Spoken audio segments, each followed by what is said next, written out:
Hello and welcome to episode 3 of Retrospection. My name's Colin and I'm in New York. I'm with my friend Paul. And I'm in Reading in the UK. And in each podcast we take a specific film or TV show and see if they were better back then or whether it's just naughty nostalgia playing tricks with us.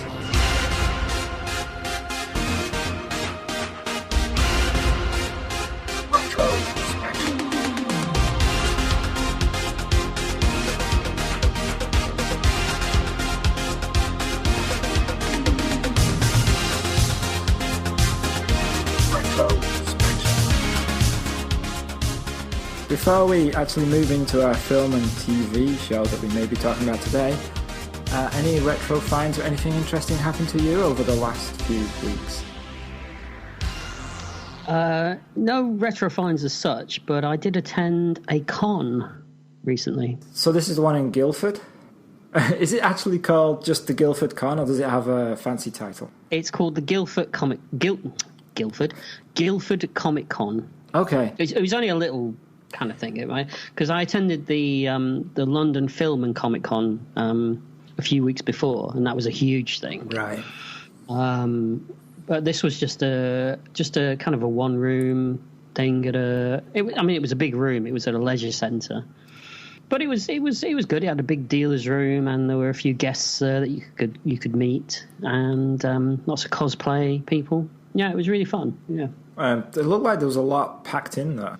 There was indeed. It was very packed. I got to sit in Kit, funnily enough. And who is she?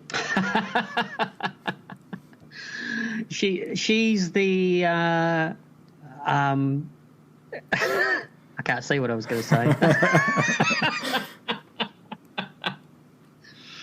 say. She's the lady from one of our previous episodes that we talked about. Okay.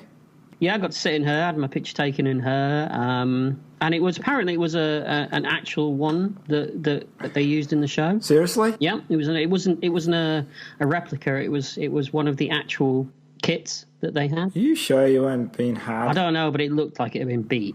I mean, it really. How did it find its way to Guildford or even England? Well, they're a company. I can't remember the name of the company, but they lease out actual screen vehicles from movies and TV shows for private functions and things, and they've obviously managed to pick up these props over the years and buy them, and then they make money off them, you know. Right. But from the looks of it, it looked like David Hasselhoff had been sat in it. I mean, it was it was full of beer stains, burger stains, massive dent in the seat, you know. I saw some pictures and it looked pretty cool, actually. It was, yeah. All the stuff was in there. All the turbo boost and cruise control button was in there. I checked particularly for that one. That was there, you know. And they obviously fitted in screens where the screens were in the TV show, so that it looked the interior looked more like it. But you could tell what had been added and what was original, you know. But yeah, it was kind of cool to sit there and hold the controls and feel like Hasselhoff, you know. Who wouldn't want to feel like Hasselhoff? Maybe not the day after. Yeah, and my trousers weren't tight enough. Who's there? I know. So that was good, and got to meet a couple of people. Nicola Bryant, that played Perry in the original Doctor Who series. I'm sure you're familiar with her work. Who is she? She was there for the dads. She was there for the dads. She was indeed. Yeah. In her pink lycra, it's not a onesie. What were they called? I don't know. I'm not up on my 80s women's fashion. Leotard. That's the word. Leotard. All right. She wasn't wearing that on the day, unfortunately. Well, I think it's my favourite Who assistant. She's my second favourite because obviously my favourite one is the late great Liz Sladen that played Sarah Jane. But no, Nicola Bryant was probably up there as my second one, and she was really nice. It was just kind of sad because I mean you've been to these things and you've seen these people sitting at these tables. Yeah. It's kind of a cattle market, isn't it? You know, if it's a multi-discipline con with lots of different shows, you always get the one actor that no one's going to see. And it seems that, luckily for me, Nicola Bryant was the one that no one wanted to see because I was the only one standing there. I'd be first in line. I'd be the pushing you out of the way. Security. Well, the really sad thing was that she was sat next to Colin Baker, who was her doctor, and he had a massive queue. He had a massive waistline as well, but he also had a massive queue. She was just sitting there on her own, and I just kind of wandered over and said, "Hello, could I have an autograph, please?" And she said, "Of course you can, sweetheart." At which point you melted. No, at which point she pointed to the photographs on the table and she said, "The photographs are £15. Is that okay?" She actually said, "Is that okay?" We're going to haggle with it. You're like, "Well, I'll give you a £5." But I was like, "Aw." So I said, "Yeah, that's fine." And then she took out one of those metal tins with the lids that people keep petty cash in. Okay. She had it under the table. And she lifted it out and put it onto the table, put a little key in, opened it up. So I gave her a £20 note, and she said, "You haven't got the exact change, have you?" Did you get on a bus? And I said, "No, I'm sorry, I don't." So she's scrambling together to try and give me £5 change. And she signs it, and she says to me, "Oh, have you come far?" And I said, "No, I've come from Reading, blah, blah, blah, blah, blah." And my little boy came and wandered over next to me, and he was dressed in full Kylo Ren outfit from Star Wars, and he had the mask on, and she said, "Oh, who's this?" And I said, "Oh, this is my little boy." And she said, "Oh, I bet your face is prettier than the mask." So he lifted the mask up, and I thought, I'm in here. I'm in. You using your son as a stooge. I'm not. You know me. I'm not above doing that. So I said to her, "Could I have a selfie?" And she said, "Yes. I only asked that maybe you make a donation to my favourite charity." And then she pulled out from under the table another thing, which was one of those charity pots. Okay. I didn't even look what the charity was. It's terrible, really. Yeah. And I said, "Well, yeah, of course." And I said, I gave her back the £5 that she'd just given me from the change. So I gave her this £5, and I had a couple of selfies with her and that, and she squeezed my bum. So there you go. Ah, worth $15 in anybody's money. I paid more for that. I keep saying dollars, I mean pounds. Real money. So apparently you went to a con recently as well, didn't you? Yeah, I went to Star Trek Mission New York, I think is what they called it. It was pretty good. I enjoyed it. It was obviously a celebration of the 50th anniversary of Star Trek. I was at the Jarvis Center, which is a massive building, convention center in New York, where most different conventions are held. There's a lot of stalls inside, a lot of panels. It was pretty good. I enjoyed it. There was an interesting Wrath of Khan panel where they showed some behind-the-scenes photographs and talked about the making of the film. And did you know, I didn't know this, but the opening weekend box office for Wrath of Khan was bigger than Empire Strikes Back. Really? Yeah, I didn't know that. But then I suppose that if you look at how well the motion picture did... Yeah, I guess so. Although I suppose you could argue that film was so boring that it probably could have put most people off from seeing a sequel. But could have been, but not Trek fans. No, because we'll sit through any old shit, won't we? That is true. That is true. We've seen Star Trek Nemesis. Absolutely. It's still better than Insurrection. So that was good. There's no singing in that, trust me. There was a nice Deep Space Nine reunion. So who was at the reunion? Oh, gosh, you're asking for names now? How dare you? I am Michael. You can't give me real names. Give me character names. You know I'm not a huge Deep Space Nine fan. I've just started rewatching it. Worf was there. Michael Dorn. Major Kira. Nana Visitor. I thought she wasn't there. No, she was there. Oh, was she? Yeah, she was there. Oh. Very nice. Terry Farrell was there. I can't remember her character's name off the top of my head. She was the one that had something living inside her, wasn't she? Yeah, the Trill. That was it, the sexually transmitted disease. I don't remember it being referred to that on the programme, but... That's how I like to remember it. So. Okay. Oh, the kid who played... I can't remember his name. The actor's name is Sirach. Cisco Jr. Yes, Cisco Jr., thank you. Can't remember his name. He was there.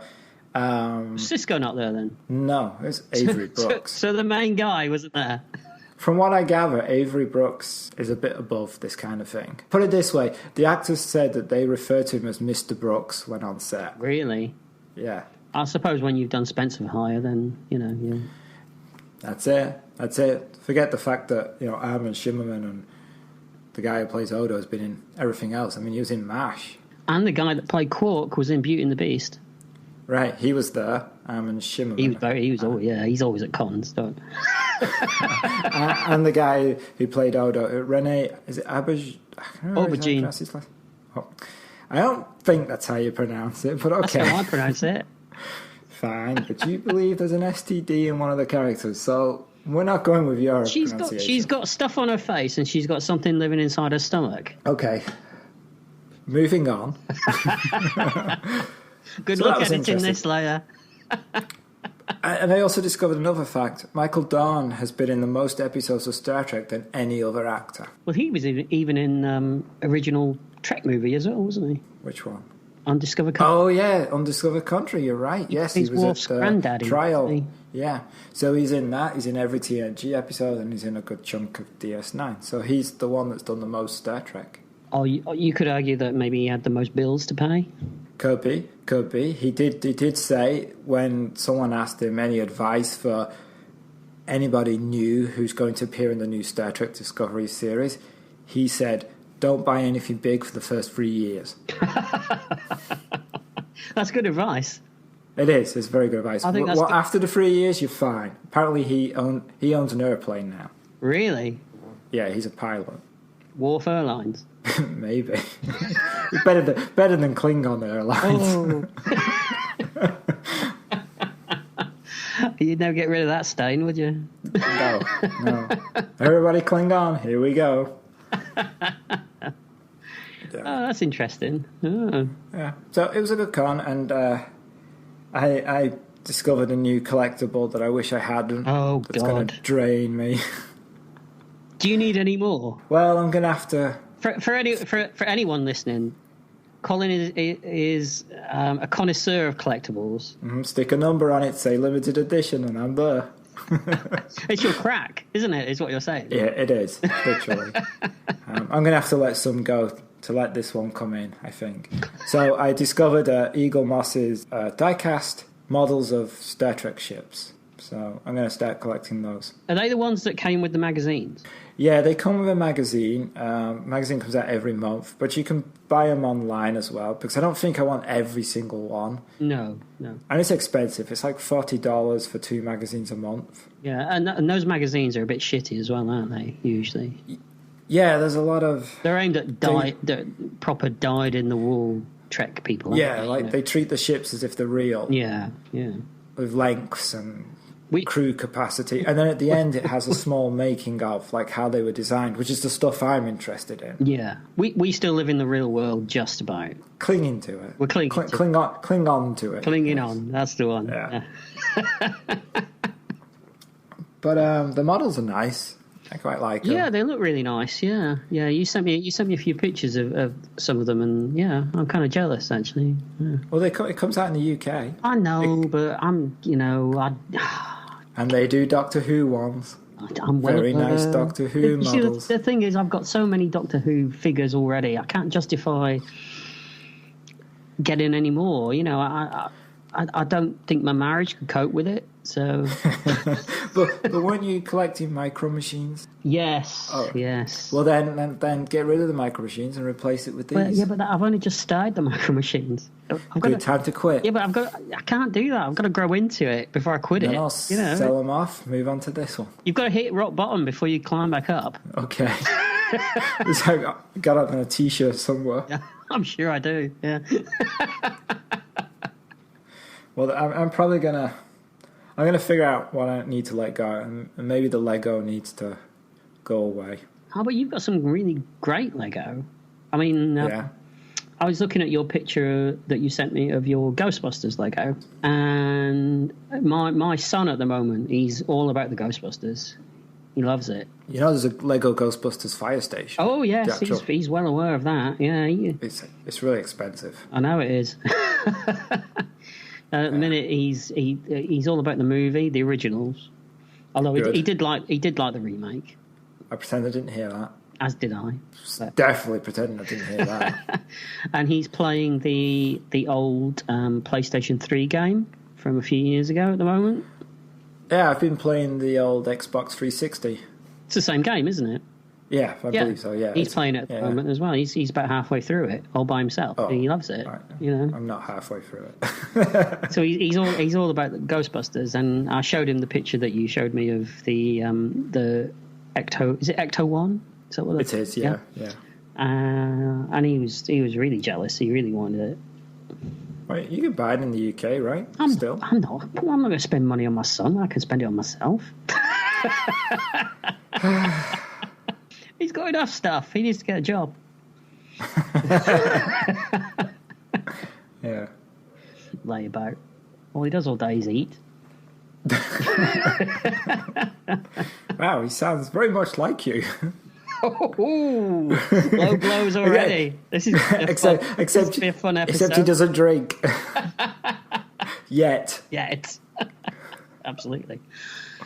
Moving on, I guess, quickly, I wanted to point out a Blu-ray I did also pick up. I imported it from the UK, and it's Network's release of Invasion UFO. Oh, the movie? Yes. I always forget about the movie. I always forget that there was actually a movie, wasn't there? Yeah. What it is Jerry Anderson's first live-action TV show was called UFO, and it was about aliens invading Earth and the planet being defended by a secret organization. But to sell the show in Europe and the USA, they edited 6 episodes together and made a film version, but this was only ever released on videotape. Controversially, Network, who are releasing this Blu-ray, have made it widescreen rather than panned and scanned or square like the TV episodes would be. So are you losing some picture there, or have they... You're losing the top and bottom bit sections. And people are upset about it. Personally, because I'm going to get the episodes anyway, as they should be seen, I'm not that bothered that this is like this. To me, this is like a taster, a promo. Yeah. It isn't that expensive anyway. So I was quite excited to get it. I'll probably buy that as well, actually. I didn't even know that was out. So it's £10 on Network. Yeah, I'll definitely get that. Yeah. Yeah, and then they're going to do the series later this year. Comes out. Oh, nice. So I haven't watched it yet, but I'm looking forward to sitting down and seeing that. So let's move on to our chosen film for this podcast. Retrospection.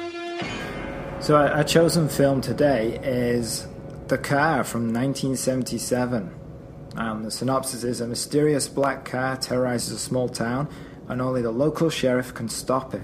And it stars James Brolin, which my iPad has retyped as broiling. And he is broiling in this. So it's a good job I remembered. As Sheriff Wade Perrant. And then Kathleen Lloyd as Lauren, R.G. Armstrong as Amos, and John Marley as Everett. We've also got Ronnie Cox as well. As... Luke, okay. Now, I've never seen this before. This is a first watch for me, but apparently it's a film that you've seen many times and you quite enjoy. I do like this movie quite a lot, I have to say. Can you remember the first time you saw it? It probably would have been kind of mid-80s. I was probably about 11. Probably too young to watch it, but I used to always watch... Yeah, I think we've talked about this before. I used to always watch horror movies with my mum. And she was the person that got me into Hammer. And the first time I ever saw something like Halloween was with my mum. And this was one of those movies. And I always remember it stuck with me. There's certain scenes in this film that I can always recall and think on, you know, and because I think there's some pretty powerful scenes in this film, you know, for a small child anyway. So yeah, I guess 11 years old, I would imagine. And what was the certificate on it? Do you know? I would imagine that at the time, it would have been an X. X, I would have thought. I would have thought so. Yeah, really? Horror films are usually X, aren't they?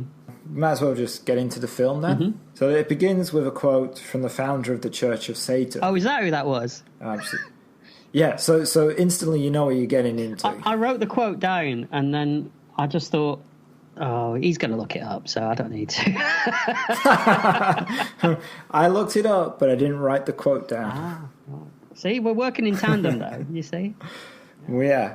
Yeah, and so the music is pretty ominous, and then it has the weird colouring that it starts off with, which I kind of like. I like the colouring technique at the beginning, but it doesn't carry that through the whole thing. I think they use it sparingly and in places where it matters, particularly when you're looking... When it's the view from the car. view from the car, to suggest sort of demonic possession kind of thing. Because this is clearly, an amalgam of things like, The Exorcist and Jaws in particular, I think.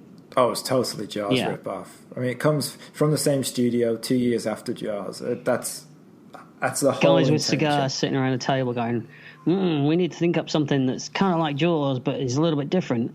How about a car? Yeah. And they went, look, we really don't want to film on water again because that's a nightmare. Absolutely.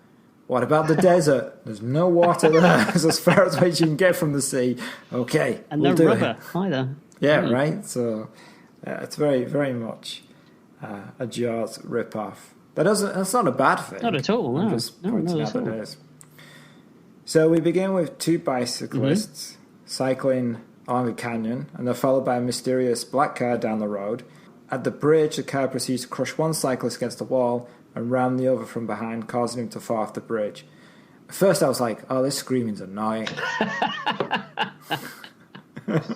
Couldn't you die more quietly, Wouldn't you please? scream? No, I'd be like, oh, this appears to be this car approaching from behind.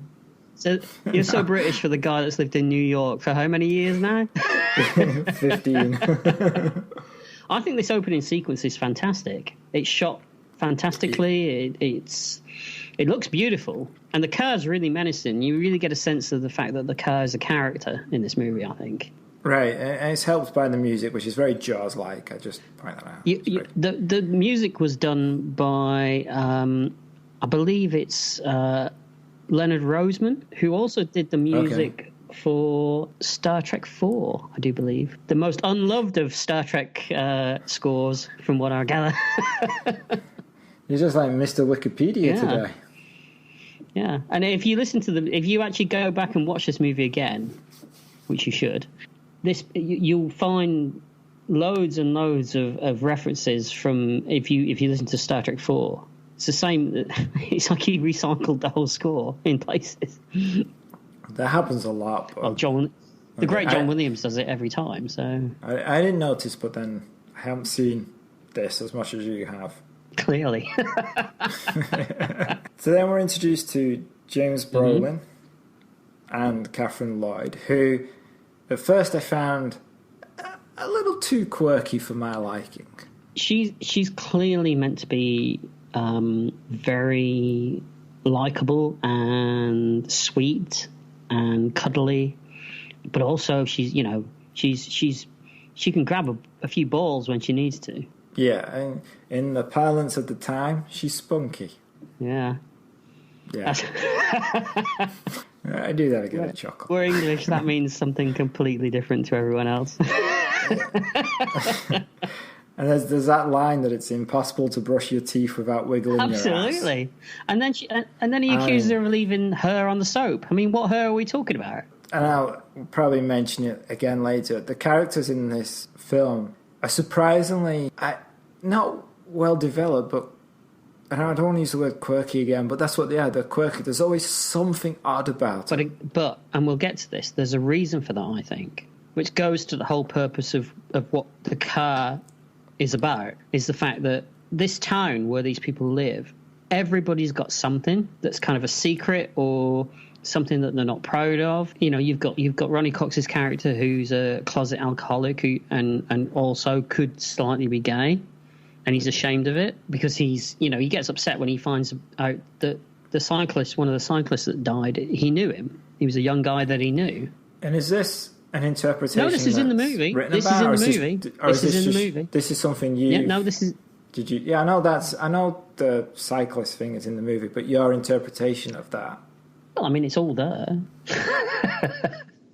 And then you've got the, which we'll get to in a minute, the scene with the bad wife and the husband. Yeah. And you've got the sheriff who has a thing for the bad wife later on in the movie. Yeah. So everybody's got little things, and this car's coming to punish everyone. Wow.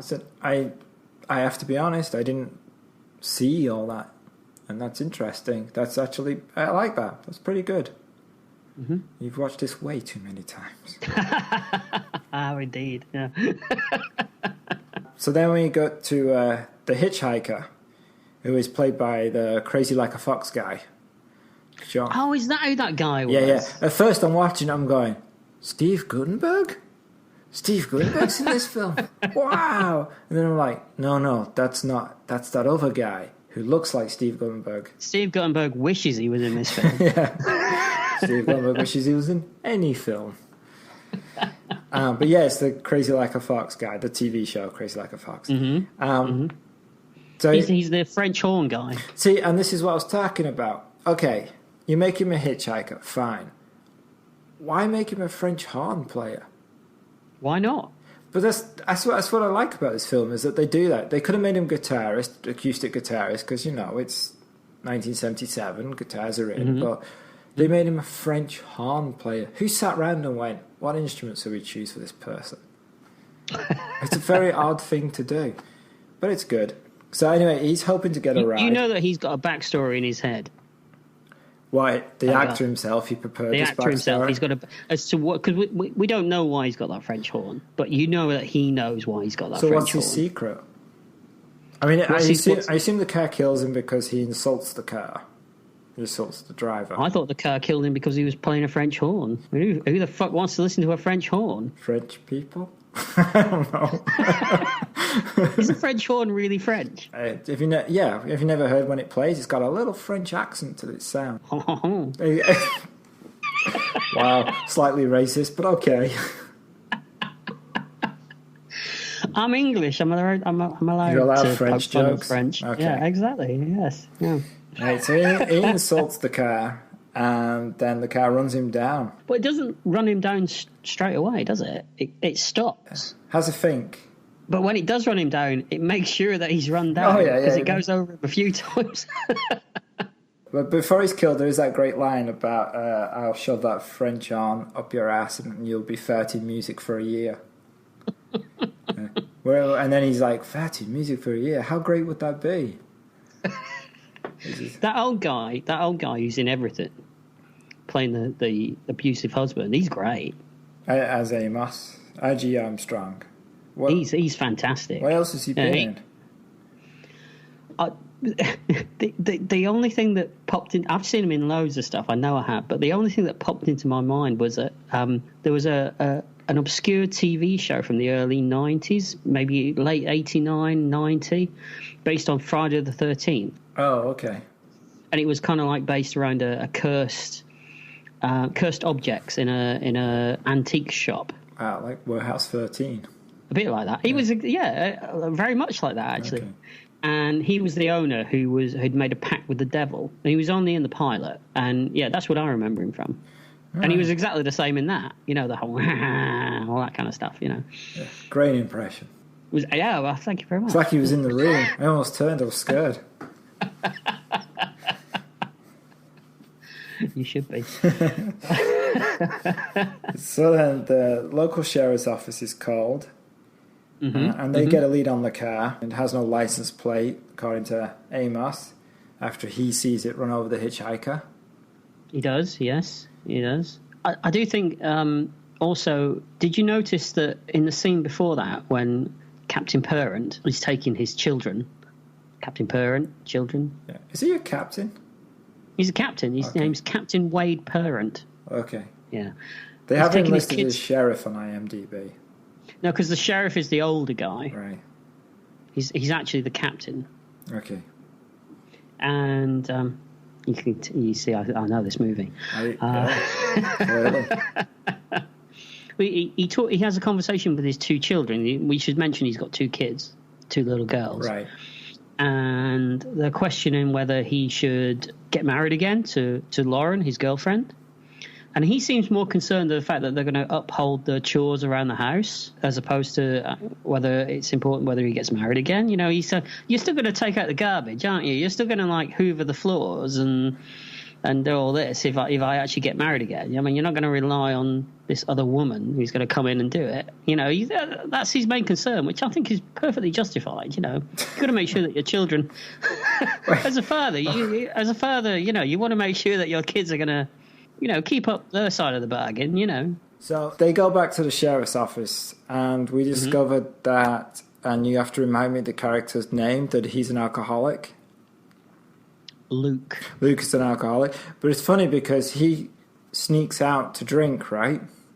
Yeah, because he's supposed to have kicked the booze for 2 years now, hasn't he? But they're all going to the bar anyway later. Yeah, but he doesn't go, does he? But he gets invited. True, but maybe it's, you know, a test of character. All right, for him. He could have just gone and got drunk there. Did you hear the drink that Captain Wade Perrant told them to order for him at the bar? I don't remember it. What was it? This is a guy who's a captain in a sheriff's office in a little town in the Utah desert. Right. And he tells them to order him a gin and tonic. Well, maybe it was a Friday night. I don't want to know what he gets up to on his Friday nights. Friday nights is G&T night. Yeah. See, that's what this film's good at, is these weird little idiosyncrasies. Did you notice that Ronnie Cox's character Luke is always playing with his little crucifix that he's got around his neck? Yes, I did. Yes, which comes important later in this for his explanation of the car. He's the guy that figures it out, isn't he? Yeah. Mm-hmm. So anyway, that night, an apparent bid to kill Amos, the car instead runs over the sheriff. It does, yeah. This leaves Wade Perrant in charge. And during the investigation, an eyewitness to the accident states that there's no driver inside the car, this old Native American lady. Yeah, and she say that something about the car didn't have any driver, and he doesn't translate it for him. That's right. That's right. The other officer, who's also a Native American, she says that that's what the old lady claimed. I think it's interesting having Native Americans in it because it gives that kind of spiritual, part of the land kind of vibe. But also, the old lady reminds me of the mother in Krampus. Exactly. Yeah. It's very stereotypical of a certain kind of people, isn't it? Yeah. If you know what I mean. Yeah. They're more in tune. Yeah. Because they're more in tune with nature. Yes. Exactly. But I thought that was interesting. I like that. Yeah, no. I mean, as I say, this movie approaches everything from a very off-kilter kind of way. It doesn't do it in a very straightforward studio, you know, the way that you would imagine it to be done. You know, right. It's very. It gives it a little bit of substance in places where you wouldn't imagine there to be any. I think at times. Yeah, no, I agree. It's like the scene previous to that with with Lauren when she's having the flute off with the people under the tree. Right. I forgot about that. And then you're introduced to the other teacher, you know? Margie, who heck of a teacher, who obviously doesn't like her. Yeah, and she has the great line. No, where Margie's she says, a friend. Do you think? Not the one in charge. Margie, no, the other. I'm talking about the head teacher that comes and shows her the picture that one of the boys has drawn of her, with her, you know, bum and everything showing. And she says this great thing to her where she says, do you think it's healthy for a 13-year-old boy to think about his teacher naked? That did make me laugh. Brought back memories. It did indeed, yeah. I thought of you, actually. I thought, yeah. Wait, what do you mean by that? That sounds so wrong. I mean, I was 13 years old. I went to school with you. I know what you were thinking when you were 13 years old, and I know who you were thinking about. So, what do you think of Margie? She's the friend of Lauren's, the other teacher. Oh, Luke's sister. Oh, is it Luke's sister? I didn't even realise that. Yeah. She's Ronnie Cox's sister. Yeah. She's a heck of a teacher. And what are you basing that on? Credentials. What, both of them? Absolutely. No, she's an interesting teacher. So, after the flute off, they have a discussion about whether the marching band rehearsal should be cancelled or not. And it's not cancelled. Because it's meant to be cancelled, isn't it? Right. But Luke, who's a useless fuck. That's a bit harsh. No. Luke's supposed to call in and postpone it, isn't he? But obviously, because he's drunk, he doesn't. Right. So the band rehearsal starts to take place. A really cool bit I like is when there is a cop on a little high up, and he's watching the band, and he's supposed to be looking around the scenery and seeing if the car is coming to attack. And you see the cop looking, and then in the background you see a flash of light. Mm-hmm. And it's no attention's drawn to it whatsoever. It's just a flash of light. I really like that. I thought that was cool, because you know as the audience that, oh, that's the car, that's a reflection of its windshield. Exactly. It's coming. Is that the sun reflecting off the windshield, or is that the car suddenly coming into being? Oh, I never thought of that. I just thought it was. I've always thought, this car, the car is a supernatural. Exactly. Yeah. That's interesting. Because obviously later on we get to we have a scene later on where I don't want to jump ahead, but we have a scene later on where the car transports itself in a big flash of light. Okay, we'll get to that. It's like, what? Are you sure? How many beers do you have? So the car enters the town and attacks the school marching band as it's rehearsing at the local showground. I mean, who hates I don't blame the car for attacking a brass band. Well, this is it. It attacked a French horn player. Now it's attacking a marching band. It hates brass instruments. He does indeed. That's its problem. He does. That's all it can. There is in the universe. There is another car somewhere just chasing bagpipe players. Is that the sequel? Yeah, that's the sequel. And by the time we get to the fifth one, it's kazoos. Yeah, it works its way down. The triangle guys are just going, oh, so lucky so far. It's the order of diminishing returns for sequels. Yes, beautiful. That's how it works. Yeah. So it enters the town, attacks a school marching band, and it chases the group of teachers and students into a cemetery. But the car won't enter. This is the first time we get any kind of clear indication that this is a supernatural event, right? Really, don't we? Because and then it won't enter the cemetery. And Lauren starts to taunt it. She does, and frankly, I think she's quite rude, actually. Well, if I was with her, I'd be like, will you shut the up and just sit down? Because you're really antagonist. Because no one knows why it's not going to just burst forwards and attack everybody. Yeah, because she's like, get out of the car and show us who you are, you stinking pussy, and all this kind of stuff. It's like, knock it off. Calm down. And this car, the car is the car. I think we should refer to it from now on as the car. Right. Because it's a character. Okay. The car, it's kind of like revving backwards and forwards and doing backflips and stuff. It knocks that gate post down. Yeah. Yeah. I'd be like, hey, lady, knock it off. If you want to get killed, fine. Just don't drag us into it. But she's taunting it more and more as the scene goes on. Yeah, she gets really crazy with it. She doesn't stop. She's enjoying herself. She doesn't get an outlet like this very often, I don't know. Is that what it is? It's just a night out. I mean, the biggest thing for her is leaving a pube on the soap, apparently. And painting bad portraits that we'll see later on. We'll get to that. So Margie managed to sneak to another car and radioed the police, who turn up with the sirens on. Yeah, and the car hears them and goes, sod this, I'm off. Yeah. To be honest, though, if I was one of those policemen, I'd be like, you know what, put the siren on. By the time we get there, maybe it's gone. There'll be nothing for us to do. Well, considering that you've seen this car like just run people down in the middle of the street, and it clearly doesn't give a cur of monkeys who it runs down, you'd be like, well, you know. Right. And then we get a car chase with some speeded up footage. And that's a weird 60s, 70s thing, isn't it?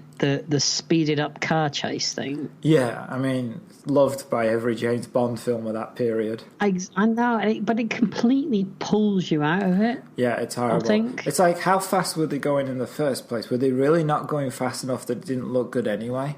Exactly. And have you noticed that, sort of take a sidestep and digress, that in the most recent Bond Blu-rays, they've kind of tweaked it so it doesn't look as bad as it used to. I haven't noticed. I'll have to go back and look. That's No, they don't. They've kind of messed around with it digitally, so it doesn't quite look as bad, speeded up as it used to. Okay. Yeah. But I mean, the stuff in the car. The thing is that it's intercut with shots where it's not speeded up. Yeah. Right. And those shots look perfectly fine. Yeah. It's like, why did you bother? Yeah. No, I agree with you. I don't like that speeded up thing. I don't like it in car chases, and I don't like it in fights when they do it as well. It's worse in fights because people look like they're moving at about 100 miles an hour, don't they? I don't get it. So the police chase it through the highways and the desert, and before it starts to turn on them, and it starts destroying several of the cars, which mysteriously he pushes one car off the edge of a which explodes cliff, before it's even gone over the cliff. Just bursts into flames for no reason. And it's kind of a callback to Knight Rider, really, that, isn't it? Before its time. Right, yeah. Cars used to explode in Knight Rider all the time for no reason. So. That's true. There is actually another callback to Knight Rider, but we'll talk about that at the end as well. Wow. Is this our thing? We've got to link everything has got to be Rider. linked to Knight Rider. This one's very loose, though. Well, as opposed to the last link in the previous episode. So, at this point, is Wade on a motorbike? He is indeed, yes. Why? Why did he choose a motorbike? That seems like the most dangerous form of transport to face against a large car. He's a tough guy, isn't he? He's a tough guy that drinks gin and tonics. Yeah. You know, what are you going to drive? You're going to drive a hog, aren't you? Yes. You know? So he confronts the car in like a Mexican standoff and shoots at it, but none of his bullets do any damage to the windshield. And that's or a the great tires. scene, isn't it? Yeah, it's a good scene. That's a great scene. Because you really feel like it's two characters facing off against each other. Right. No, totally. It's you start to forget that the car must be driven by somebody, and you start to think that the car is the entity itself at this point. Mm-hmm. Especially because he tries to open the door, and you realise there are no door handles. And I didn't know. And do you know what? I've seen this movie a million times, and I only noticed it on this sitting when it only occurred to me that there aren't any door handles on this car at all. And that's a really, really neat little detail, I think. Yeah, it is. You know, that tells you that there's something not quite right about this car, you know? So then the car manages to knock Wade out. He opens the door and it knocks Wade out. And it transports out so in a big flash of light. Oh, right. So, see, I thought the flash of light was just him being knocked out, is what he saw before he'd been knocked out. But you're saying that's the car. Well, I mean, if you want to look at it the boring kind of way. Okay. I have never seen somebody read so much into a film before. It's amazing. Well, the last movie that we did was one that you really liked. So okay, I'm fine. It's fine. It's that's what you want to think. That's what happens. So the car magically transports away, and Wade wakes up in hospital, and he learns that 5 of his colleagues have been killed. The car hasn't been captured; it's just disappeared. And Ronnie Cox, Luke, he's really on the verge of losing it now. Oh yeah, totally. But he comes up with he works it out, doesn't he? He comes up with the reason why this car is not being apprehended. Was that at this point, or was it later after? Yeah, it's in the hospital. Okay, and they learn that the car cannot enter hallowed ground, and So then Lauren goes home, doesn't she? Lauren goes home with one of the officers, who then goes to check on his family and leaves Lauren alone. She makes a phone call, and then while she's in a house, we see through the windows the lights of the car, and we start to hear the noise of the car, which is I like this scene as well. So do I. This was one of the scenes when I said to you that I saw this as a kid. Yeah. This is always one of the scenes that I mean, I didn't see this film for years after I saw it as a kid, and then I reconnected with it a couple of years ago when I bought it on Blu-ray, and probably the only scene that really I remembered was this scene, and it really stuck out in me because I remember at the time when I watched it as a kid, this scene really freaked me out. And I don't know whether it's because it's such a slow burn into it, or the idea that this car can just rip into someone's house and just take you out like that, But it really affected me as a kid, and it's always stayed with me in this scene. It's a really good scene. It's very Hitchcockian, I think. Oh, look at you. Yeah, it is. It's a good. It builds suspense well. And it reminded me of the flash of light that's seen in the background when the officer's watching the marching band. It doesn't draw attention to it. It's just there in the background. Yeah, it's really good. And I didn't think she'd be killed. Neither did I. That's a shock, isn't it? Yeah, I didn't think they'd kill her. I thought she'd just get out and she'd be okay. And because traditionally speaking, he would save her somehow, and they'd go off together at the end of the movie, wouldn't they? Yeah, but no, she's flat. Let's face it, she's not. I'm not. I don't mean to sound mean or anything, but she's not much of a loss, really, was she? I mean, of all the characters in this movie, you could argue she's the least developed. Yeah, she's just quirky. That's it. The wife beating guy, he's more developed than her. I mean. That's true. Yeah.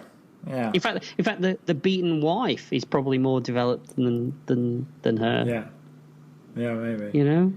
Okay, so I should talk about before the house is destroyed.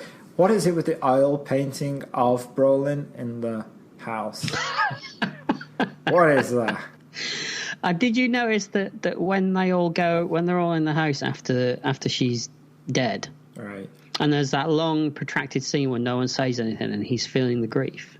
He's walking through the wreckage and he looks at it. Yeah. And he kind of turns away from it as if to say, oh, God. Why is it there? It's weird. Like, all the other paintings are just kind of hidden away in the background. That's on a pedestal facing the camera. It's to show how much she loved him. Yeah, it's weird.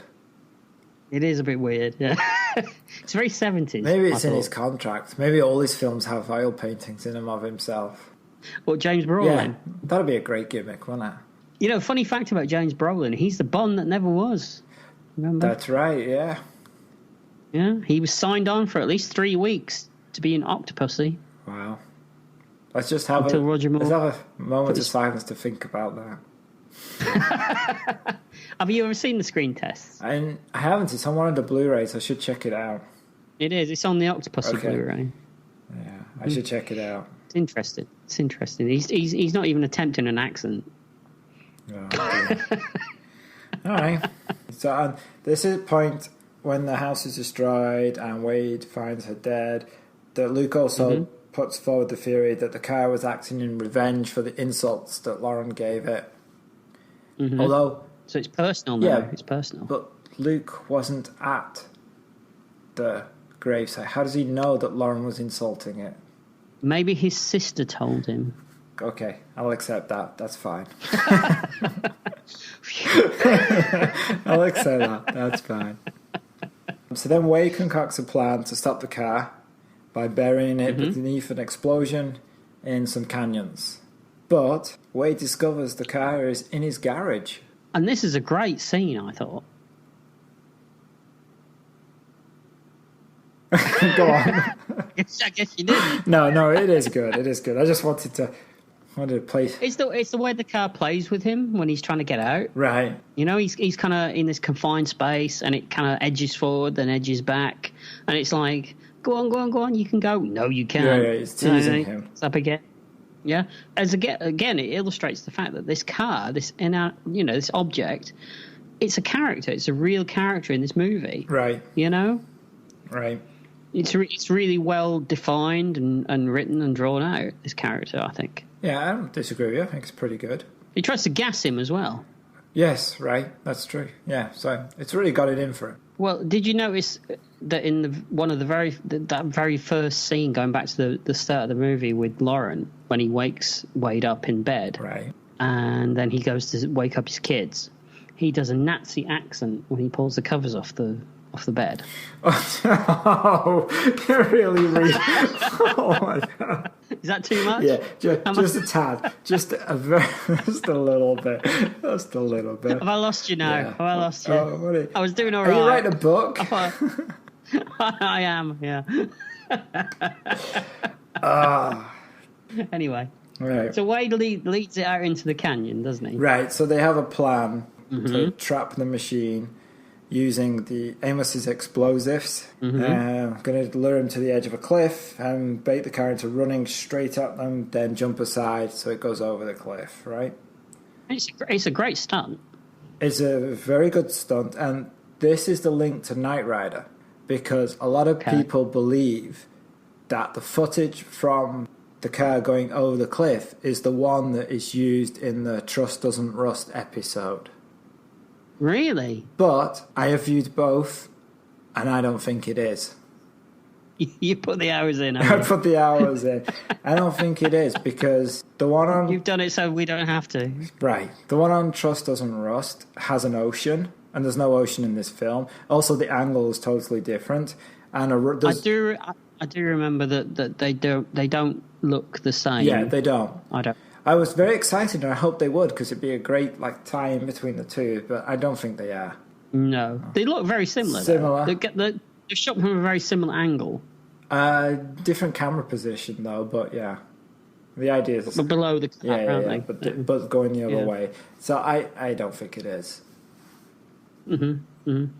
Oh, well, we could also say that maybe the Knight Foundation made Car. Well, you've been saying that for everything we've done so far. You said the Blue Thunder helicopter was created by them. It's a sentient car that thinks it's from the devil. So, okay, could be, All right. So it's blown up. Boom. Boom, yeah. Boom. Car goes boom. Boom, and then we get a face in the fire. We do, and you have to laugh at their reaction, the faces of the officers looking at it. The way it did make me laugh, I have to admit. It's priceless. Or is it a bit like, oh, is that it? No, it was all like someone had said to him, there's like an image of the devil, and that's what you can see now is a face of the devil. So act like you're seeing the face of the devil. Action! And then I went, Funnily enough, James Brolin's face doesn't really change throughout the entire movie. No, does that's it? true. That's true. That's true. That's the end. We get the sunrise. But we see the car driving through LA, so we don't know if the car survived or not, but we think it might have. Well, it's supernatural. Supernatural. Spooky. Yeah. It's a spooky car. Yeah. And that's it. Yeah. So I don't even know if there's a point asking this question, but do you think it should go on a Better Back Then hit list? Is it a hit? I do indeed. Yeah, of course you do. I think, this is a hit for me. It's a film that I always enjoy. I think it looks great. It's got a great soundtrack. It's got a good atmosphere. I said again, I find it very Hitchcockian at times, and I think it's just good fun. It's a fun little movie that no one remembers really. Right. And it's got little, as you say, little character, quirks in there that are there if you really want to look for them. Yeah.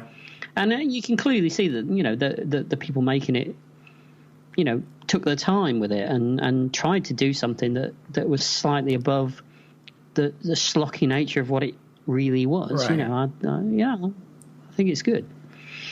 What do you think?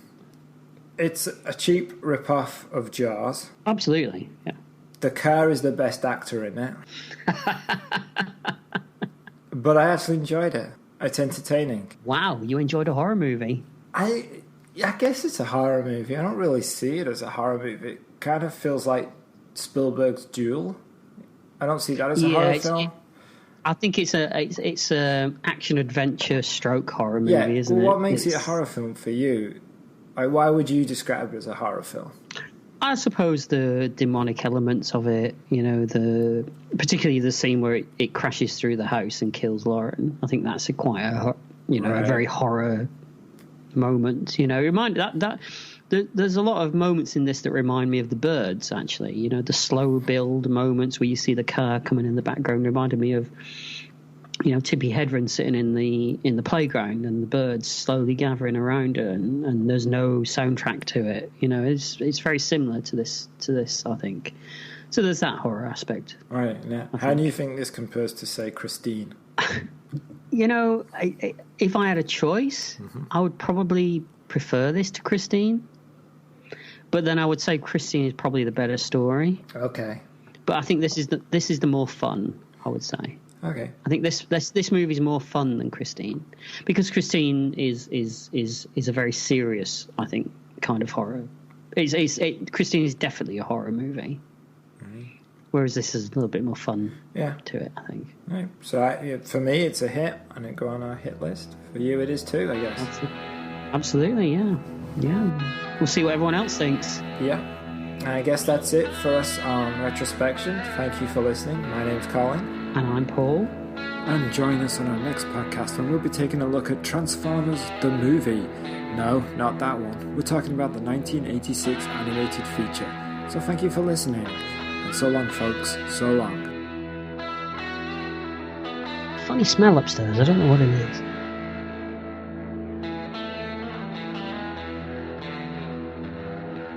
Bet me ball cock.